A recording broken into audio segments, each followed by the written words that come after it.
નમસ્કાર, આપ જોઈ રહ્યા છો ન્યૂઝ ફોર ઇન્ડિયા. આપની સાથે હું છું હંસિની. અત્યારે એક વિષય ખૂબ જ ચર્ચિત રીતે ચાલી રહ્યો છે અને તે છે નીટ યુજી 2024ની પરીક્ષાનું મોટું કૌભાંડ. પેપર લીક થવું એ તો હવે ભારતમાં મજાક બનીને રહી ગયું હોય તેવું લાગી રહ્યું છે. ત્યારે ફરી એક વખત આવો જ એક મુદ્દો સામે આવ્યો છે, જેમાં નીટ પરીક્ષાને લઈને મોટા કૌભાંડો સામે આવ્યા છે, જેમાં અનેક વિદ્યાર્થીઓના ભવિષ્ય ઉપર ખતરો ટોળાઈ રહ્યો છે. ત્યારે એસસી દ્વારા આની સુનાવણી કરવામાં આવી રહી છે, સાથે જ અમુક ન્યાય પણ આપવામાં આવી રહ્યા છે. ત્યારે ફરી એક વખત વિદ્યાર્થીઓના સાથે ચેડા કેમ તેવા અનેક સવાલો ઊભા થાય છે. ત્યારે આ મામલે કોર્ટમાં કેટલી સુનાવણી થઈ છે અને આગામી સુનાવણી ક્યારે થશે તેના વિશે જોઈએ અમારા આ સમગ્ર અહેવાલ. નીટ પરીક્ષાના કૌભાંડ વિશે તો દરેક લોકો જાણે જ છે, ત્યારે તેના ઉપર સુપ્રીમ કોર્ટ દ્વારા સુનાવણી પણ કરવામાં આવી છે. નીટ પરિણામ પછી દાખલ કરાયેલી અરજીઓ પર સુનાવણી કરતી વખતે સુપ્રીમ કોર્ટે કહ્યું કે ગ્રેસ માર્ક મેળવનારા 1563 વિદ્યાર્થીઓએ ફરીથી હાજર થવું પડશે. અમે કાઉન્સિલિંગ બંધ કરીશું નહીં. આ માટે સુપ્રીમ કોર્ટે નોટિસ જાહેર કરીને 2 સપ્તાહમાં જવાબ માંગ્યો છે. હવે આગામી સુનાવણી 8મી જુલાઈએ થવાની છે. જસ્ટિસ વિક્રમનાથ અને સંદીપ મહેતાની બેન્ચે નીટ યુજી કેસની સુનાવણી કરી રહી છે. એનટીએ તરફથી કહેવામાં આવી રહ્યું છે કે વિદ્યાર્થીઓના ડરને દૂર કરવા માટે આ નિર્ણય લેવામાં આવી રહ્યો છે. નીટ યુજી 2024ની પરીક્ષામાં ગ્રેસ માર્ક મેળવનારા ઉમેદવારોએ ફરીથી હાજર રહેવું પડશે. આ પરીક્ષાનું પરિણામ 23 જૂને જાહેર કરવામાં આવશે. આ પછી કાઉન્સિલિંગની પ્રક્રિયા શરૂ કરવામાં આવશે. અરજીકર્તાઓએ કાઉન્સિલિંગ પર પ્રતિબંધ મૂકવાની માંગ પણ કરી છે. ટૂંકમાં કોર્ટ નીટ યુજી 2024ના સંચાલનમાં સમયના નુકસાનના આધારે ગેરરીતિઓ અને નેશનલ ટેસ્ટિંગ એજન્સી દ્વારા 1500થી વધુ ઉમેદવારોને પરીક્ષામાં ગ્રેસ માર્કિંગ આપવા માટેની અંગે શંકા વ્યક્ત કરી છે અને 3 અરજીઓ પર વિચારણા કરી છે. આમાંની એક અરજીની વાત કરીએ તો આ અરજી ફિઝિક્સવાલાના સીઈઓ અલખ પાંડે દ્વારા દાખલ કરવામાં આવી છે. દાખલ કરવામાં આવેલી અરજીમાં એવો દાવો કરવામાં આવ્યો હતો કે ગ્રેસ માર્ક્સ આપવાનો એનટીએનો નિર્ણય મનસ્વી હતો. પાંડેએ કથિત રીતે લગભગ 20,000 વિદ્યાર્થીઓ પાસે રજૂઆતો એકત્રિત કરી હતી, જે દર્શાવે છે કે ઓછામાં ઓછા 1500 વિદ્યાર્થીઓના ગ્રેસ માર્કિંગ તરીકે 70 થી 80 માર્ક્સ આપવામાં આવ્યા. નીટ યુજી પરીક્ષા સંબંધિત બીજી અરજી એસઆઈઓ સભ્યો અબ્દુલ્લા મોહમ્મદ ફૈઝ અને ડોક્ટર શેખ રોશન દ્વારા સુપ્રીમ કોર્ટમાં દાખલ કરવામાં આવી હતી. દાખલ કરવામાં આવેલી આ પિટિશનમાં નીટ યુજી 2024નું પરિણામ પાછું ખેંચવાની અને પરીક્ષા નવેસરથી યોજવાની માંગ કરવામાં આવી હતી. અરજદારોએ ગ્રેસ માર્ક્સ આપવામાં મનસ્વીતાનો આક્ષેપ કર્યો છે. તેમાં જણાવ્યું હતું કે 720માંથી 718 અને 719ના સ્કોર આંકડાકીય રીતે અશક્ય હતા. આ ઉપરાંત એવો પણ દાવો કરવામાં આવ્યો છે કે એનટીએ દ્વારા ગ્રેસ માર્કિંગ આપવા એ સમયના નુકસાનની ભરપાઈ કરવાને બદલે કેટલાક વિદ્યાર્થીઓને બેકડોર એન્ટ્રી આપવા માટે દૂષિત કવાયત હતી. અરજદારોએ હકીકત વિશે પણ શંકા વ્યક્ત કરી હતી કે વિશેષ કેન્દ્રના 67 વિદ્યાર્થીઓ 720માંથી 720 માર્ક્સ મેળવ્યા છે. દાખલ કરવામાં આવેલી બીજી અરજીમાં અરજદારોએ પેપર લીકના આરોપોની તપાસ પૂર્ણ ન થાય ત્યાં સુધી નીટ યુજી 2024ના પ્રવેશ માટે આયોજિત કાઉન્સિલિંગ પર રોક લગાવવા માટે માંગ કરી છે. તેમણે પરીક્ષાના સંચાલનમાં કથિત ગેરરીતિઓની તપાસ માટે વિશેષ તપાસ ટીમ એટલે કે એસઆઈટીની રચના કરવા પણ માંગ કરી છે. નીટ યુજી સંબંધિત ત્રીજી અરજી નીટ ઉમેદવાર કાર્તિકેયે ફાઇલ કરી હતી. આમાં પરીક્ષા દરમિયાન કથિત સમયના નુકસાન માટે વળતર તરીકે ગ્રેસ માર્ક આપવાનો પડકાર કરવામાં આવ્યો હતો.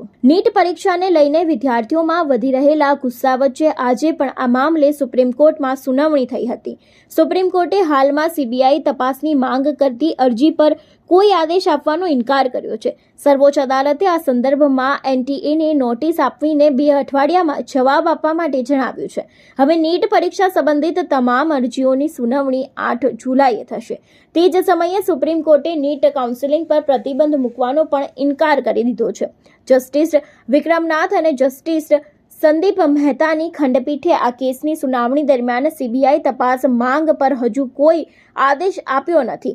હવે આ કેસની સુનાવણી 8મી જુલાઈએ થવાની છે. સીબીઆઈ તપાસની માંગ કરતી અરજીઓમાં મોટા પાયા પર પેપર લીકની ઘટનાઓને ટાંકીને ઇચ્છિત પરીક્ષા કેન્દ્ર પસંદ કરવા માટે આપવામાં આવી રહેલી યુક્તિઓનો પણ ઉલ્લેખ કરવામાં આવ્યો છે. ઉદાહરણ તરીકે ઓડિશા, ઝારખંડ અને ગુજરાત જેવા રાજ્યોના વિદ્યાર્થીઓએ નીટ પરીક્ષામાં બેસવા માટે ગુજરાતના ગોધરા ખાતેનું એક ચોક્કસ કેન્દ્ર પસંદ કર્યું. આ વિદ્યાર્થીઓએ નીટ ક્લિયર કરવા અને ગોધરામાં એક ખાસ કેન્દ્ર જય જલારામ સ્કૂલમાં પોતાનું કેન્દ્ર પસંદ કરવા માટે ₹10 લાખની લાંચ આપી હતી તેવા પણ મોટા ખુલાસાઓ સામે થયા છે. આજે સુનાવણી દરમિયાન સુપ્રીમ કોર્ટે સ્પષ્ટ કર્યું હતું કે કોર્ટે ગ્રેસ માર્કવાળા 1563 વિદ્યાર્થીઓની પુનઃ પરીક્ષાનો આદેશ આપ્યો નથી. સુનાવણી દરમિયાન એનટીએને રદ કરવાની વાત કરી અને ફરીથી પરીક્ષા લેવાનો આદેશ આપ્યો છે. અરજીકર્તાએ સીબીઆઈ તપાસની માંગ કરી, જેના ઉપર સુપ્રીમ કોર્ટે કહ્યું કે શું સુપ્રીમ કોર્ટ આજે જ તપાસનો આદેશ આપી શકે છે. કોર્ટે હાલમાં સીબીઆઈ તપાસ પર કંઈ પણ કહેવાનો ઇનકાર કર્યો છે. તે જ સમયે એક અરજદારે પેપર લીક કેસમાં નોંધાયેલી એફઆરઆઈનો મુદ્દો ઉઠાવ્યો હતો, જેના પર સુપ્રીમ કોર્ટે કહ્યું કે આ કેસની સુનાવણી 8મી જુલાઈએ થશે. તમને જણાવી દઈએ કે નીટની પરીક્ષા 5 મેના રોજ 4750 કેન્દ્રો પર યોજાઈ હતી. તેમાં લગભગ 24 લાખ ઉમેદવારોએ પરીક્ષા આપી હતી. તેનું પરિણામ 14 જૂને જાહેર થવાની ધારણા હતી, પરંતુ ઉત્તર વાહિનીનું મૂલ્યાંકન અગાઉ પૂર્ણ થયું હોવાથી 4 જૂને પરિણામ બહાર આવ્યું હતું. બિહાર જેવા રાજ્યોમાં આ પરીક્ષા, નીટ, પેપર લીક અને અન્ય ઘણી ગેરરીતિઓના આક્ષેપો થયા છે. આરોપોના કારણે અનેક શહેરોમાં વિરોધ થયો હતો અને 7 હાઈકોર્ટ અને સુપ્રીમ કોર્ટમાં કેસો પણ દાખલ કરવામાં આવ્યા છે. એનટીએ દ્વારા દેશભરની સરકારી અને ખાનગી સંસ્થાઓની તબીબો શિક્ષણ સંબંધિત અભ્યાસક્રમોમાં પ્રવેશ માટે નીટ યુજી હાથ ધરવામાં આવે છે. બીજી તરફ શિક્ષણ પ્રધાન ધર્મેન્દ્ર પ્રધાને પણ સોશિયલ મીડિયા પર કહ્યું કે કેન્દ્ર સરકાર નીટ પરીક્ષા કેસમાં સુપ્રીમ કોર્ટના આદેશો અનુસાર ઉમેદવારોના હિતને સુનિશ્ચિત કરવા માટે પ્રતિબદ્ધ છે. હું પરીક્ષાર્થીઓને ખાતરી આપવા માંગુ છું કે કોઈ પણ બાળકની કારકિર્દી સાથે ચેડા કરવામાં આવશે નહીં. તેમણે કહ્યું કે આ કેસ સાથે સંબંધિત તથ્યો માનનીય સુપ્રીમ કોર્ટના સંજ્ઞામાં છે. માનનીય સર્વોચ્ચ અદાલતની સૂચના મુજબ જે પણ જરૂરી પગલાં ભરવાના હશે તે સરકાર પૂર્ણ કરશે. નીટની કાઉન્સેલિંગ પ્રક્રિયા શરૂ થવાની છે અને હવે મૂંઝવણમાં પડ્યા વિના આ દેશમાં આગળ વધવાની જરૂર છે. Bureau report, news for India, Gujarati. आज एनटीए ने खुद माननीय सुप्रीम कोर्ट के सामने माना कि जो उन्होंने ग्रेस नंबर दिए थे उससे बच्चों में डिससेटिस्फैक्शन हुआ, बच्चे प्रोटेस्ट पे आए और कहीं ना कहीं उन्होंने माना कि पहले कभी ऐसा नहीं है, पहली बार किया है, तो उन्होंने माना कि इसको हम हटा देते हैं ग्रेस नंबर को. हमारी 7 दिन से ये लड़ाई चल रही थी कि पहली बार आपने कैसे ग्रेस नंबर दे दिए, किस बेसिस पे आपने सोच लिया, बिना किसी को इन्फॉर्म किए, और आपने जब रिजल्ट आया तो बताया नहीं. अब इससे मेरी प्रॉब्लम क्या क्या है, और उन्होंने जज एनटीए ने ये बोला है और माननीय सुप्रीम कोर्ट ने भी एग्री किया है कि जिन बच्चों को ग्रेस नंबर मिले थे 1563, उन बच्चों का या तो री एग्जाम हो जाए, जो कि इन्होंने डेट दे दी है कि अप्रॉक्सीमेटली 23 जून को, या तो वो बच्चे अपने बिना ग्रेस के जो नंबर हैं उस पे हैप्पी हो जाए, यानी उनका ग्रेस नंबर काट दिया जाएगा. ठीक है, अब री एग्जाम हो उन बच्चों का जो देना चाहते हैं 1563 में से, और जो नहीं चाहते हैं उनका ओरिजिनल स्कोर रहेगा. फिर रैंक पूरी शफल हो, उसके बेसिस पे काउंसलिंग हो. पर इसमें मेरे कुछ पॉइंट्स हैं, 3 पॉइंट्स हैं मेरे. सबसे पहला पॉइंट ये है कि आज एनटीए 7-8 दिन बाद आके माननीय सुप्रीम कोर्ट के सामने खुद एग्री करता है कि ये ग्रेस वाला जो पूरा हमने जो किया है ये गलत है, इसको हटा देते हैं. कहीं ना कहीं एग्री किया. सवाल ये उठता है, ग्रेस देके क्या उन्होंने खुद बताया था? नहीं बताया था. जब हमने 719 स्कोर पकड़ा, 720 तब बताना. तो क्या एनटीए और भी ऐसे बहुत चीजें करता है जो हमें पता नहीं चलती? क्या और डिस्पेरेंसीज है जो एक बार हमें अंदर घुस के देखनी चाहिए?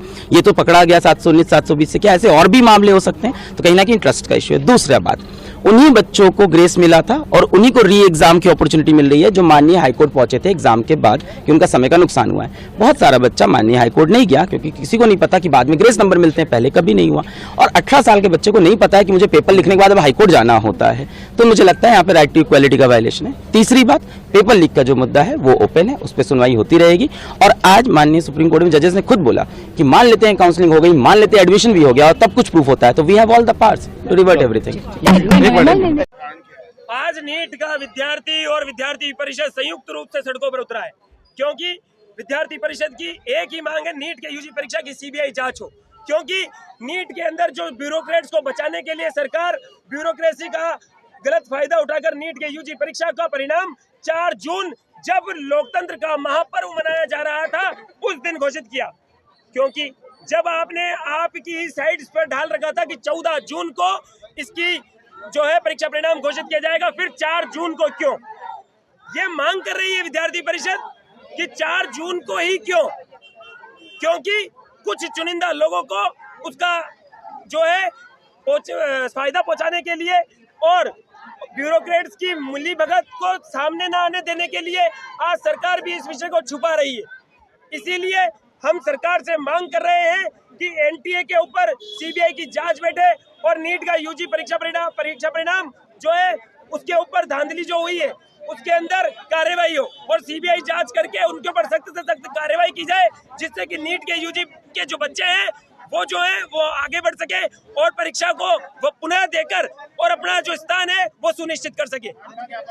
आज हमने प्रधानमंत्री जी के नाम से कलेक्टर महोदय अजमेर को ज्ञापन दिया है और मांग की है कि इसके ऊपर सीबीआई की जांच हो, वरना विद्यार्थी परिषद उग्र आंदोलन करेगी जिसकी समस्त जिम्मेदारी शासन और प्रशासन की होगी। उदय सिंह शेखावत, महानगर मंत्री, एबीवीपी। पिटीशन फाइल किया है सुप्रीम कोर्ट में, बता सकते हैं आपने याचिका में क्या क्या प्रयास? हमारे 3 मेजर मुद्दे हैं। वन तो एक तो लीकेज को लेकर है और ग्रेस रूल्स को लेकर था। हमारी उसमें मेजरली 2 बात हमने बोली है कि ग्रेस जिनको मिला है उनको किस बेसिस पे मिला, तो उसको तो वो कल वर्डिक्ट आ चुका है, वो अब कोई मुद्दा नहीं रहा है। दो जो मेजर मुद्दे हैं कि अगर ये एनटीए ने एक्सेप्ट कर लिया है कि ग्रेस मार्क्स को दिए गए और उनको वापस रीचांस दिया जा रहा है, तो सिर्फ इन्हीं को क्यों रीचांस दिया जा रहा है? उन बच्चों को भी रीचांस देना चाहिए जिन्होंने कंप्लेंट सिर्फ लोकल अथॉरिटी को करी थी। उन सभी सेंटर्स पे भी गड़बड़ी हुई थी। जिन्होंने हाई कोर्ट में जाके अगर रेट फाइल करी उनको चांस दे दिया गया। जिन्होंने लोकल कंप्लेंट गई, गाँव का बच्चा कैसे हाई कोर्ट में जाके रेट फाइल कर सकता है? उनकी अगर काबिलियत नहीं है या उनके पास आर्थिक दृष्टिकोण इतना सुदृढ़ नहीं है तो वो कैसे उसको कर पाएंगे? तो इस बात को मेरे हिसाब से अगली दलील में सुप्रीम कोर्ट मान भी लेगा और समझ भी लेगा। तो अब एनटीए को विंडो खोलनी चाहिए 2 घंटे या 2 दिन की कि भाई जिन जिन सेंटर्स पे गड़बड़ी हुई है वहां पे वो कंप्लेंट डालें, बच्चे कंप्लेंट डालें और उसको वेरीफाई कर उन सभी बच्चों को रीनीट के लिए दोबारा ये काम करना चाहिए। ऐसा हमारा व्यक्तिगत मत है। दूसरा मेजर मुद्दा जिसकी वजह से रैंक सबसे ज्यादा इन्फ्लेट हुई है वो आप समझें कि वो चीटिंग की वजह से या लीकेज की वजह से हुई है, वरना इतना इन्फ्लेशन होना संभव नहीं है। मैं हाथ जोड़ के विनती करता हूं इस बात को लेकर कि 24 लाख बच्चों का भविष्य की बात है। मैं खुद ने भी कॉम्पिटिटिव एग्जामिनेशन दिए हुए हैं, वर्षों से इस काम को कर रहे हैं। ये बहुत सारे मुद्दे शायद सुप्रीम कोर्ट में रोज आते होंगे, हम शिक्षाविद होने के नाते हम पहली बार यहाँ पे आए, हमारे लिए नया एक्सपीरियंस है। पर मैं एक बात आप सब लोगों से कहना चाहता हूँ, मीडिया कर्मियों से भी कहना चाहता हूँ कि ये मुद्दा 24 लाख उन बच्चों का है जिन्होंने 2-3 साल तक लगातार खुद को कमरे में बंद रखकर पढ़ाई करी है। क्या ये मुद्दा इस बात के लिए इंपॉर्टेंट नहीं है कि जिन्होंने इतनी तैयारी करी वो पास होते या फेल होते, अलग बात है, बट क्या उन्हें एक फेयर एग्जामिनेशन मिलना चाहिए था? मैं सिर्फ एक शिक्षाविद के नाते ये कहना चाहता हूं, वरना हमारी कॉम्पिटिटिव एग्जामिनेशन की प्रणाली पर अगर क्वेश्चन मार्क उठ गया तो जो देश में इतने अच्छे इंजीनियर्स और डॉक्टर्स मिल रहे हैं वो इसलिए मिल रहे हैं क्योंकि हमारा ट्रस्ट है उन एग्जामिनेशन पर, तभी ज्यादा से ज्यादा लोग उनको अटेम्प्ट करते हैं। और जब ज्यादा से ज्यादा लोग सर अटेम्प्ट करते हैं तो सही में एक अच्छे डॉक्टर्स और अच्छे इंजीनियर्स हमें मिलते हैं। इस बात को हमें समझना पड़ेगा। सर सुप्रीम कोर्ट में बहुत सारे पिटीशन लगे हैं। आज एक पिटीशन में सीबीआई इन्वेस्टिगेशन भी कहा गया था। सर आप बता सकते हैं जो पिटीशन लगे हुए हैं और आपके जो पिटीशन में हियरिंग होने वाली है इसको लेकर क्या है? देखिए मैं आपको फिर बताऊं, मैं कोई लॉयर नहीं हूं या कोई पुलिस से नहीं आता हूं, सिंपल शिक्षाविद हूं। हाँ, IIT से मैं भी ग्रेजुएटेड हूं। इस काम को हम पहली बार कर रहे हैं, मतलब कैसे लड़ाई लड़ी जाती है वी रियली डोंट नो। शायद आपके लिए नॉर्मल काम है कि सीबीआई जाना चाहिए कि कहाँ जाने, हम नहीं समझते इस बात को ज्यादा।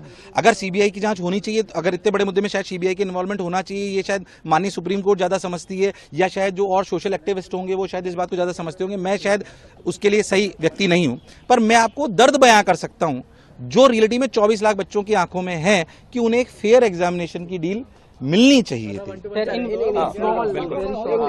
एक दुर्भाग्य ये भी है कि रेल मंत्री हो, शिक्षा मंत्री हो, गृह मंत्री हो और भगवान के अवतार खुद हो प्रधानमंत्री, कोई अकाउंटेबिलिटी नहीं लेना चाहता। जवाबदेही का जो एक संस्कृति थी इस देश में, वो लाल बहादुर शास्त्री जी की हो, वो माधवराव जी सिंधिया की हो, वो संस्कृति अब आपको बिल्कुल नहीं दिखती। चलिए इस्तीफा आप नहीं दे रहे, यूपीए के शासनकाल में सिर्फ आरोप लगते थे, बाद में झूठे भी साबित हो गए। आरोप लगते थे और इस्तीफा हो जाता था, जवाबदेही थी। आज वो मंत्री मुस्कुराते हुए आरोप हम पर सब पर लगाता है, इस देश के नागरिकों पर लगाता है कि ये मोटिवेटेड प्रोटेस्ट हो रहा है। थोड़े दिनों में देश विरोधी भी हो जाएंगे ये बच्चे, देख लीजिएगा, इनको राष्ट्र विरोधी कह दिया जाएगा जो प्रोटेस्ट कर रहे हैं। आत्महत्याएं हो रही हैं इन पेपर लीक्स को लेकर, और मंत्री मुस्कुराते हुए कहता है मोटिवेटेड प्रोटेस्ट है। कहां है वो जवाबदेही की संस्कृति? Where is that culture of accountability which we saw in the past, even in the UPA era? I am not going to mister Lal Bahadur Shastri and mister Madhavrao Scindia ji, Even in the UPA era, we saw this. Just an accusation. And people would resign. Later, of course, those accusations were proved wrong. Yet, there were resignations, there was accountability, there was a respect for public opinion, there was respect for the media.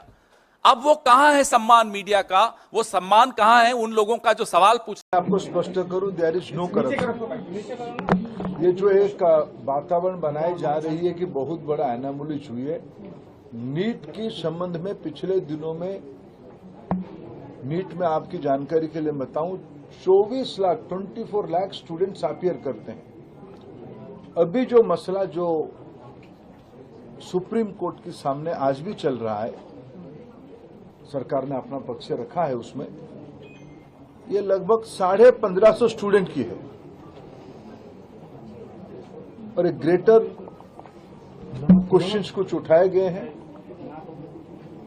सरकार उसकी सामना करने के लिए, उसको संतुष्टि के साथ बच्चों को उत्तर देने के लिए बहुत प्रामाणिकता के साथ खड़ा है। स्पेसिफिक घटना जो आए हैं उसको सरकार गंभीरता से लिया है। एकेडमिशियंस की कमेटी बनी है, उन्होंने कुछ रिकमेंडेशन किया है, उस हिसाब से सरकार आज कोर्ट के सामने उस पक्ष को रखेगा। और बाकी जो नीडफुल सुप्रीम कोर्ट के आदेश से ही कुछ साल पहले से एनटीए की गठन हुई है। पिछले दिनों में आज एनटीए लगभग 3 बड़े बड़े एग्जामिनेशन कराती है, सक्सेसफुली कराती है, नीट, जेई और सीयूईटी। इतने बड़े देश में जब 13 लैंग्वेज में एग्जामिनेशन होगा, विश्व की कई देशों में एग्जामिनेशन सेंटर होगी, कई प्रकार के स्टूडेंट्स उसमें पार्टिसिपेट करते हैं। जो घटना हमारे सामने आई, निश्चित रूप में दोषियों को उसमें दंड दिया जाएगा। लेकिन मैं विद्यार्थियों को मुख्यतः और अभिभावकों को आश्वस्त करना चाहूंगा, भारत सरकार और उसकी इंस्ट्रूमेंट एनटीए कमिटेड है। बेटा क्या नाम है आपका? सर मेरा नाम अंजलि है। कहाँ आपने नीट का पेपर दिया था, कहाँ पेपर हुआ था आपका? सर मेरा हरदयाल पब्लिक स्कूल बहादुरगढ़ में पेपर हुआ था। तो वहाँ लेट हुआ था पेपर, इस वजह से आपको ग्रेस मार्क्स दिए गए थे। हाँ जी सर। कितने नंबर आए थे आपके? सर 720। तो अभी जैसे आज एनटीए ने फैसला लिया है, जिन बच्चों को ग्रेस मार्क्स दिए हैं उनके पेपर दोबारा होंगे, तो क्या कहेंगे आप? सर थोड़ी सी निराशा तो हुई है कि पहले इतने आ गए, थोड़ा सा वो है, पर कोई नहीं। अब अगर दोबारा पेपर हो रहा है तो हम दोबारा से तैयारी करके पेपर देने को तैयार है, उसमें कोई दिक्कत नहीं है। क्या कहेंगे आप उन बच्चों को, कुछ कहना चाहेंगे? सर मैं ये कहना चाहूंगी कि अभी जो हो गया है उसको भूल के दोबारा से तैयारी करने की कोशिश करे, दोबारा से तैयारी करे, क्योंकि अभी थोड़े दिन पहले ही हमने पेपर दिया था, तो 10 दिन की रिवीजन में हो जाएगा, दोबारा से पेपर हो जाएगा। एनटीए का जो ये फैसला लिया गया है, क्या इससे आप संतुष्ट हैं? सर पूरी तरह से तो नहीं, पर हाँ मैं संतुष्ट हूँ। कहीं ना कहीं मैं भी ये चाह रही थी कि मैं ग्रेस मार्क्स के बेसिस पे नहीं, अपने दम पर जाऊं कहीं, तो मैं यही चाहती थी कि रीनीट हो जाए, पर अब हो रहा है तो ठीक है। बच्चों के लिए कुछ मैसेज है? सर मेरा यही मैसेज है कि इस रीनीट को एक और अपॉर्चुनिटी समझे। जब हमें वहां पे टाइम नहीं मिल पाया, हम अपनी कैपेबिलिटीज को नहीं दिखा पाए, तो अब हम इसे एक अपॉर्चुनिटी की तरह लें और अपनी कैपेबिलिटीज पे पूरा भरोसा रख के दोबारा से एक बार रिवीजन करके, तैयारी करके फिर से एक बार पेपर दें।